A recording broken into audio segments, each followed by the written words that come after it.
ലോകമാകമാനമുള്ള wrestling ആരാധകരുടെ പ്രിയപ്പെട്ട റെസ്ലർമാരിൽ ഒരാളായ ഹൽക്ക് ഹോഗൻ ഓർമ്മയായിരിക്കുകയാണ്. അദ്ദേഹത്തിന്റെ മരണവാർത്ത ഇതിനകം തന്നെ പ്രഖ്യാപിക്കപ്പെട്ട് കഴിഞ്ഞിരിക്കുകയാണ്, സ്ഥിരീകരിക്കപ്പെട്ട് കഴിഞ്ഞിരിക്കുകയാണ്. ഹൽക്ക് ഹോഗൻ എന്ന് പറയുമ്പോൾ നമ്മുടെ ഓർമ്മകളിൽ നിറഞ്ഞു നിൽക്കുന്ന ഒരുപാട് റെസ്ലിംഗ് മുഹൂർത്തങ്ങളുണ്ട്.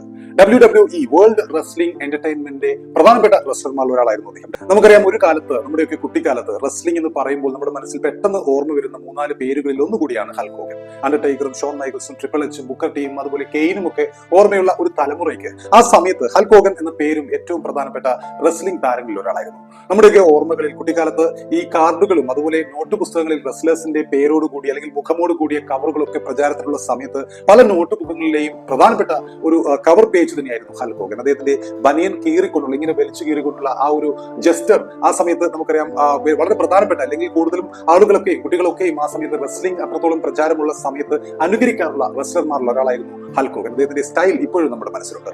80കളിലും 90കളിലും റെസ്ലിംഗ് ഗോതയിലെ ഏറ്റവും പ്രധാനപ്പെട്ട താരങ്ങളിൽ ഒരാളായ ഹൽക്ക് ഹോഗൻ അതിനുശേഷം 2000കളിൽ അദ്ദേഹം ഒരു പരിധിവരെ സിനിമയ്ക്കായി മാറ്റിവെച്ച ഒരു കരിയർ ഉണ്ടായിരുന്നെങ്കിലും പിന്നീട് വീണ്ടും റെസ്ലിംഗിലേക്ക് തിരിച്ചു വരികയും റാൻഡി ഓർട്ടനുമായും അതുപോലെ ഷോൺ മൈക്കിൾസുമായും അണ്ടർടേക്കറുമായും ഒക്കെ അദ്ദേഹത്തിന്റെ മത്സരങ്ങൾ, ദ ഗ്രേറ്റ് ഖലിയുമായും ഒക്കെയുള്ള അദ്ദേഹത്തിന്റെ മത്സരങ്ങൾ 2000ന്റെയും 2010-12 കാലഘട്ടങ്ങളിലെയും പ്രധാനപ്പെട്ട WWE മുഹൂർത്തങ്ങളിലൊന്നായിരുന്നു.